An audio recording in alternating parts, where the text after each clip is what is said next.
अहिंसा वृत्ति। शिलना महाराज ने छोटी आयु में ही गृह त्याग कर दिया, इसलिए उनकी विधिवत कोई शिक्षा नहीं हुई। वे आरंभ से ही साधन तथा अध्यात्म की ओर मुड़ गए। उन्होंने ज्ञान संचय नहीं किया, अपितु अंतर से ही प्रकट किया। उनमें नीति, विवेक तथा अनुभूतियों की परिपक्वता थी। वे अधिक लंबी बात नहीं करते थे, पर दो एक वाक्यों में ही किसी प्रकांड विद्वान को निरुत्तर कर देते थे। यद्यपि वे ईरान, चीन आदि विदेशों में भी भ्रमणशील रहे, किंतु उन्होंने ग्रामीण हरियाणवी बोली का परित्याग नहीं किया। मालवा में घूमते तथा देवास में रहते भी अपनी मूल भाषा का ही प्रयोग करते रहे। उनका ध्यान करते ही कबीर तथा रविदास का स्मरण हो आता है। अपने पारंपरिक धंधों का प्रशिक्षण ही उनकी प्रारंभिक शिक्षा थी। उन्होंने कभी पाठशाला का द्वार नहीं लांघा, व्याकरण एवं साहित्य की बारीकियों में नहीं उलझे, किंतु उनके साहित्य पर आज अनेकों लोग पीएचडी कर रहे हैं। कुछ बात थी जिसने उन्हें इतना ऊंचा उठा दिया। मन की निर्मलता, विषयों के प्रति रति, ईश्वर के प्रति अनुराग तथा साधना के प्रति निरंतरता एवं गंभीरता ने उन्हें अध्यात्म के उच्च शिखर पर आसीन कर दिया। वे संसार की दृष्टि से निर्धन समझ व्यक्ति होते हुए भी परमार्थक धन से मालामाल थे। इस अध्यात्म निधि ने उनकी वाणी में तेजस्विता, मधुरता, विनम्रता एवं प्रेम भर दिया था। अंतर की अनुभूतियाँ हृदय से वाणी के माध्यम से सारे संसार में सर्वत्र प्रसारित हो उठीं। उनकी भाषा में व्याकरण के जोड़ तोड़ नहीं थे, सुंदर शब्दों का सुरुचिपूर्ण चयन नहीं था, फिर भी जनमानस पर उनका गहरा प्रभाव था। शिलना महाराज भी उसी कोटि के महापुरुष थे। उनकी भाषा में साहित्य सौंदर्य का अभाव था, अलंकारों तथा समास के प्रयोग की ओर से उदासीन सीधी साधी अखड़ा, किंतु प्रभाव ऐसा कि सीधी हृदय में उतर जाए। वह अंतर श्रृंगार करने में लगे रहे, वाणी के श्रृंगार की ओर उनका ध्यान नहीं था। वह जो भी बात करते थे केवल मुंह से नहीं, हृदय से करते थे। ऐसे महापुरुषों की अप्रेक्षित वाणी ही शास्त्र रूपा होती है। वह शास्त्र पढ़कर ही बात नहीं करते, हृदय तथा अनुभव से करते हैं। हाजर जवाबी शिलना महाराज की विशेषता थी। एक बार एक मुसलमान सज्जन आए, कहने लगे, हिंदुओं तथा मुसलमानों में कुछ भी समान नहीं, हर एक बात एक दूसरे के विपरीत है। इन दोनों का आपस में कैसे जम सकता है?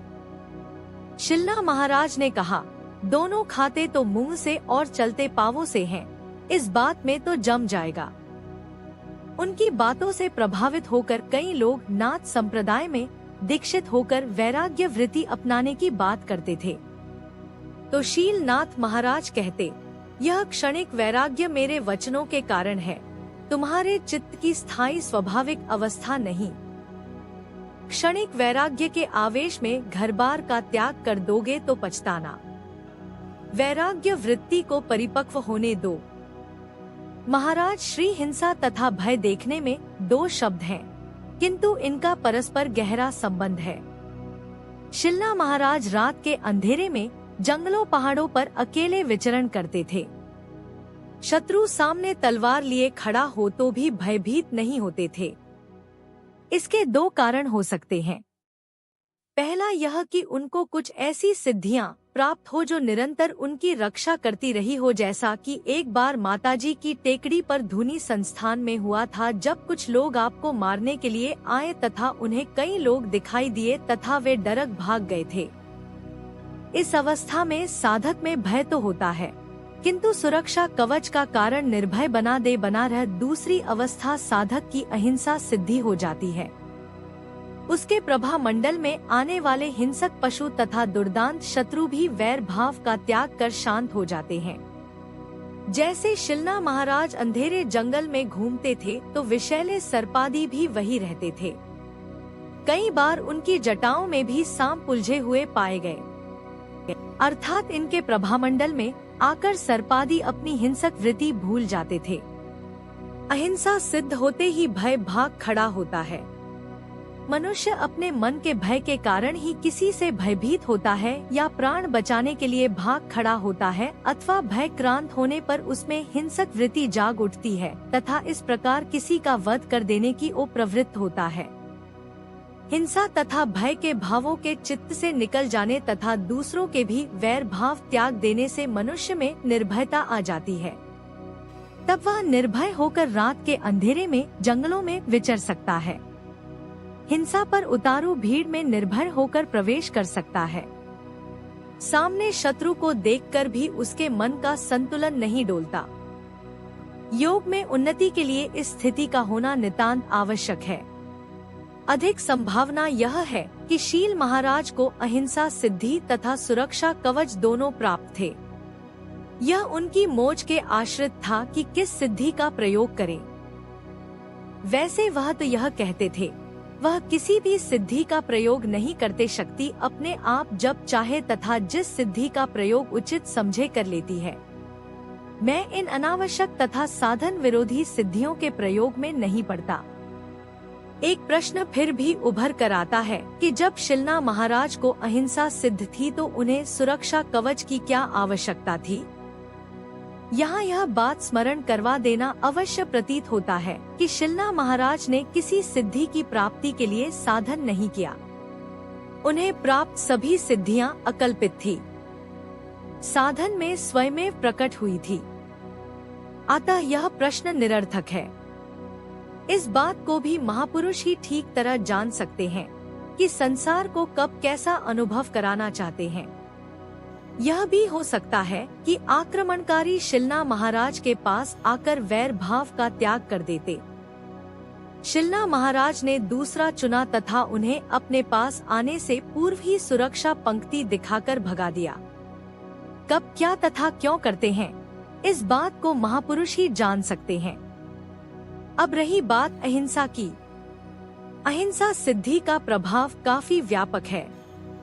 ऐसा साधक ऐसा कोई कर्म नहीं कर सकता जिसमें किसी की हिंसा होना, कोई ऐसी बात कह सकता जिससे किसी के मन को कष्ट हो। वह किसी को दुख देने की बात मन में सोच भी नहीं सकता।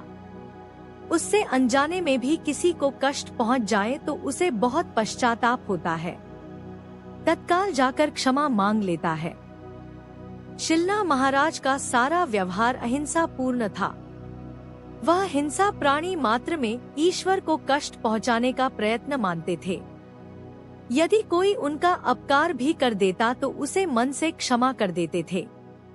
क्षमाशील के बिना अहिंसा कोरी बातों का विषय है। संसार अहिंसा के साधक के मनोभावों को समझ नहीं पाता, उसे झूठा, पाखंडी तथा धूर्त समझता है। साधक सब सहन करता है किंतु अपनी ओर से किसी को मानसिक अथवा शारीरिक कष्ट नहीं पहुंचाता।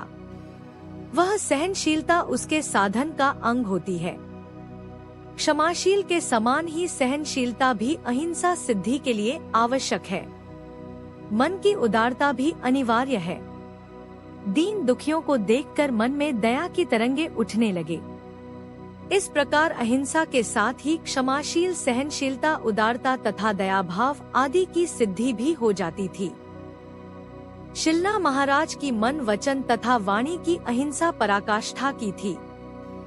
वह मनुष्य मात्र से ही नहीं, पशु पक्षियों से भी अगाध प्रेम करते थे। किसी को कोई कष्ट हो तो उनका मन दया से भर उठता था। अपने प्रति कितनी भी बड़ी गलती हो उसे उदारता से क्षमा कर देते थे।